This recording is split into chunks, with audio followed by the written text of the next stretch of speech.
और बताओ, यूके में खाने का कितना खर्च आता है? क्या इंडिया से बहुत महंगा है या थोड़ा सस्ता है?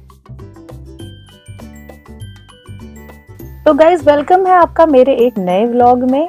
एंड जिसने भी चैनल को सब्सक्राइब नहीं किया है, प्लीज़ आपसे रिक्वेस्ट है मुझे सपोर्ट करें और चैनल को सब्सक्राइब करें।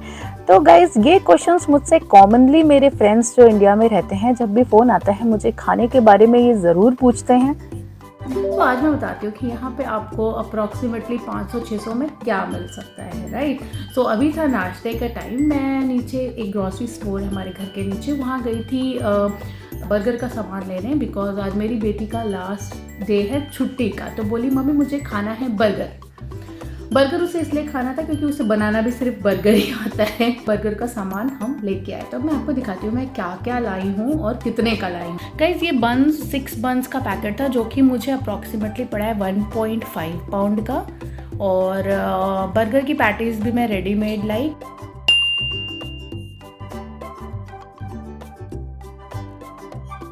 ये दूध हम लोग लाते हैं जो कि है होल मिल्क, यस। एंड ये पड़ता है हमको 1.70 पाउंड का।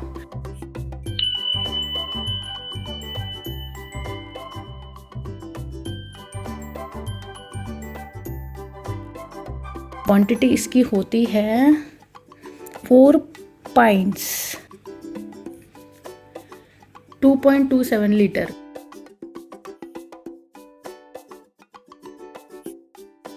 बर्गर पैटीज़ भी मैं रेडीमेड लाई थी क्योंकि टाइम थोड़ा सा कम था मेरे पास में। तो बर्गर पैटीज़ 2 का पैक था एंड एक पैक आया था लगभग 1.75 पाउंड का, यानी कि 2 पैक्स जो हमारे पड़े थे वो लगभग हमें पड़े थे 2.5 पाउंड के। तो गाइज, आज टोटल हमारा बिल आया था मेरा ग्रॉसरी स्टोर में 708 रुपीज़। तो अब आप बोलेंगे 708 तो इंडिया में भी खर्च हो जाता है, मतलब 3 लोगों का अगर हम ब्रेकफास्ट देखें तो। बट आप देखो तो मैं बहुत बेसिक चीज़ें लाई थी, जिसमें सिर्फ बन्स थे, पैटीज थी और मिल्क था, राइट। बाकी मैंने उसमें वेजिटेबल्स नहीं डाले क्योंकि ऑलरेडी वो वेजिटेबल पैटी लाई थी मैं। प्लस सॉसेस के पैकेट पहले से पड़े थे बहुत सारे, तो उसकी ज़रूरत नहीं थी। Plus electricity is the main expense.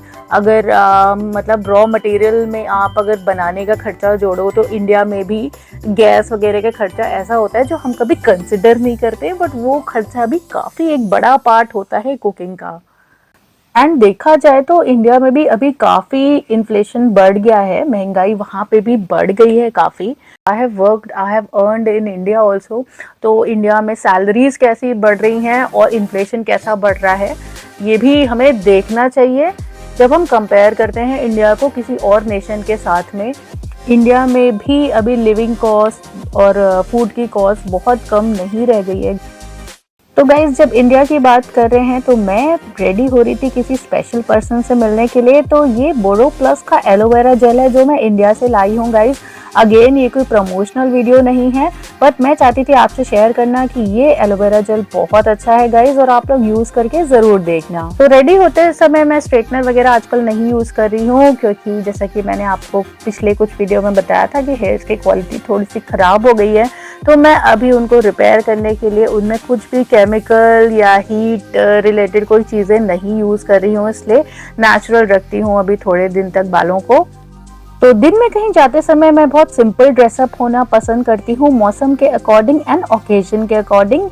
मैं अपनी पसंद से ज़्यादा सोचती हूँ कि उस ओकेजन पे क्या अच्छा लगेगा, वो पहनना प्रेफर करती हूँ। तो आज मैं जा रही थी बहुत स्पेशल पर्सन से मिलने, यानी कि गणपति बप्पा से मिलने। तो आज मेरी फ्रेंड ने रखा था भजन अपने घर पे, इसलिए मैंने एक सिंपल सा कुर्ता डाला था ऊपर। और अभी मैं बिंदी ट्राई कर रही हूँ थोड़ी ट्रेडिशनल लुक के लिए, बट ये बिंदी जो है ये शॉर्ट कुर्ते पे मुझे उतनी जची नहीं।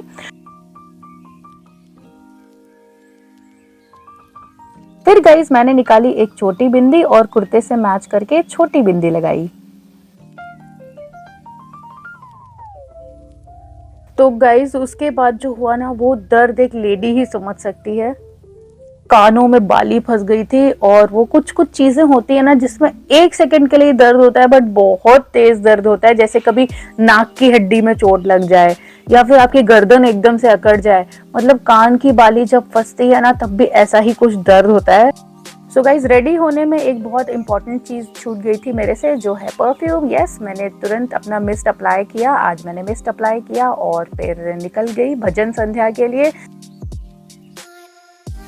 तो गाइज, मैं ये बप्पा के दर्शन के लिए दूसरी बार जा रही थी। तो अब की बार मैंने मिठाई ली थी मिल्क केक, लास्ट टाइम मैं ले गई थी लड्डू। ये जो मेरी फ्रेंड है ये उसी अपार्टमेंट में रहती है जहाँ पे मेरी वो फ्रेंड रहती हैं जो न्यू एरा बॉन्ड्स में मेरे साथ वर्क करती हैं। तो जहाँ बप्पा आए हैं वो मेरी फ्रेंड रहती हैं 12th फ्लोर पे, एंड इनका apartment guys, it is a beautiful apartment. And Bappa के दर्शन करने के बाद मैं आपको बालकनी से भी व्यू दिखाऊंगी। ये हमारे बप्पा हैं और ये बहुत ही सुंदर गणपति बप्पा की मूर्ति लाए थे ये, एंड इन्होंने डेकोरेट भी इतने अच्छे से किया था, एक एक चीज़ अरेंज करके, बहुत सुंदर colour combination, everything was amazing. तो ये मेरी फ्रेंड हर साल बप्पा की मूर्ति लाते हैं, गणपति बप्पा को अपने घर में लेके आते हैं और बड़े प्यार से सबको पूजा में इनवाइट करते हैं। एंड बहुत अच्छा लगता है गाइस बप्पा के पास जाके पूजा करके, भजन करके, बहुत अच्छा लगता है। ये देखिए व्यू सिटी सेंटर का, ये मेरे सिटी का सिटी सेंटर है। सिटी के सेंटर में हमारा अपार्टमेंट है। तो ये आसपास का एरिया जो भी दिख रहा है, अपार्टमेंट्स दिख रहे हैं, ये सिटी सेंटर के अंडर आते हैं।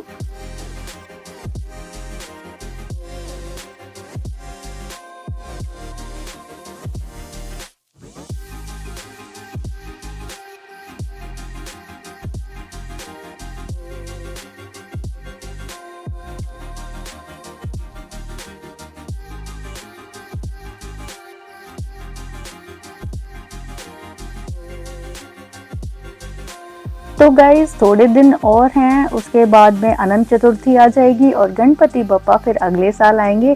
बट सच तो ये है कि गणपति जी कभी कहीं नहीं जाते, ये हमारे मन में हमेशा रहते हैं एंड हमेशा हम सब पे इनकी दया दृष्टि और आशीर्वाद रहता है। एंड कभी कभी हम जब बहुत परेशान रहते हैं, कोई रास्ता नहीं दिख रहा होता है, तब भगवान को याद करने से या जिस भी फेथ को आप मानते हो उसको याद करने से आपको एक स्टेबिलिटी ज़रूर मिल जाती है। इमीडिएट डायरेक्शन सॉल्यूशन शायद ना मिले हमें, बट एक स्टेबिलिटी बहुत ज़रूरी होती है आगे के लिए कुछ डिसाइड करने के लिए। तो all the best to all of you. आज के व्लॉग में इतना ही, फिर से मिलूंगी आपसे अगले व्लॉग में, तब तक के लिए बाय।